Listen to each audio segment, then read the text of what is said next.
তিনটি ভুলের কারণে কিন্তু আপনি এত পরিশ্রম করার পরেও আপনার ভিডিওতে ভিউ আনতে পারছেন না। কোয়ালিটি ফুল ভিডিও হওয়ার পরেও আপনার ভিডিওতে ভিউ আসছে না। সেই তিনটা ভুল কি? আজকে আমি এই তিনটা ভুল নিয়ে কথা বলবো। আসসালামু আলাইকুম সবাইকে, কেমন আছো সবাই? তো আজকে আমরা আমাদের শখের জায়গা থেকে কিছু সবজি তুলে নিচ্ছিলাম, কেননা এখানে আমরা আজকে আরো নতুন নতুন গাছ লাগাবো।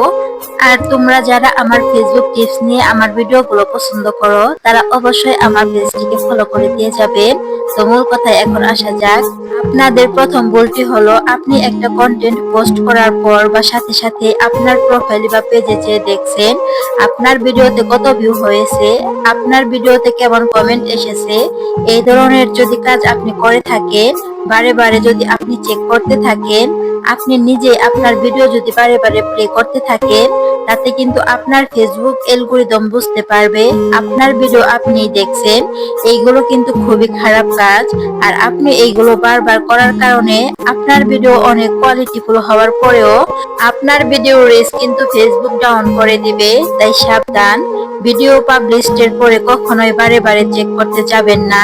হ্যাঁ, 1 ঘন্টা পরে আপনি যখন কমেন্টের রিপ্লাই দিতে যাবেন, তখন অবশ্যই আপনি সাবধানে থাকবেন আপনার ভিডিওটা যাতে প্লে না হয়ে যায়, কিন্তু বারে বারে কখনোই প্লে করতে যাবেন না। দ্বিতীয় নাম্বার ভুল, নিয়মিত কাজ না করার কারণে। মানে আজকে আপনি 2টা ভিডিও দিচ্ছেন, কালকে আবার একটা দিচ্ছেন, তারপরের দিন আবার দিচ্ছেন না। এইভাবে অনিয়মিত কাজ করলে কিন্তু আপনার ভিডিওর ভিউ হবে না। ভিউ না হওয়ার কারণে আপনার ফলোয়ার কিন্তু গ্রো হবে না। আপনি যখন নিয়মিত নিয়ম করে টাইম মতো একটা ভিডিও আপলোড করবেন, তাতে কিন্তু আস্তে আস্তে আপনার অডিয়েন্স গ্রো হবে। ফেসবুক অ্যালগরিদমও বুঝতে পারবে আপনার অডিয়েন্স কোন ধরনের ভিডিও দেখতে চাচ্ছে, আর সেই হিসাব অনুযায়ী আপনার ফলোয়ারদের কাছে আপনার ভিডিওটি চলে যাবে। আর আপনি যখন বিভিন্ন টাইমে আপনার ভিডিওটি যখন পোস্ট করবেন, তখন কিন্তু আপনার ফেসবুক অ্যালগরিদম কনফিউজ হয়ে যাবে, যার কারণে আপনার ভিডিও কোয়ালিটিফুল হওয়ার কারণেও ভিউ হবে না। তাই সব সময় চেষ্টা করবেন এই ভুলগুলো এড়িয়ে চলতে এবং টাইম মতো নিয়ম মেনে ভিডিও আপলোড করতে। 3 নাম্বার ভুলটি হলো, সেটি কিন্তু খুবই গুরুত্বপূর্ণ। শুধুমাত্র টাইম মেনে নিয়ম মেনে ভিডিও আপলোড করলেই হবে না। ভিডিও আপলোড করার আগে ও পরে আপনাকে অবশ্যই অনলাইনে অ্যাক্টিভ থাকতে হবে।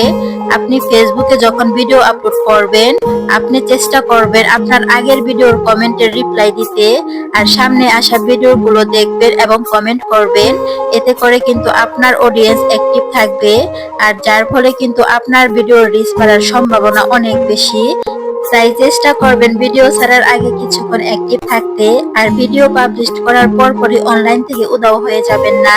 অন্তত চেষ্টা করবেন আধা ঘন্টা অনলাইনে অ্যাক্টিভ থাকতে। এতে করে আপনার ভিডিওর রিচ বাড়বে এবং আপনার ভিডিওগুলো ভাইরাল হবে। আমার আজকের ভিডিওটি এইখানেই শেষ করতেছি। আল্লাহ হাফেজ।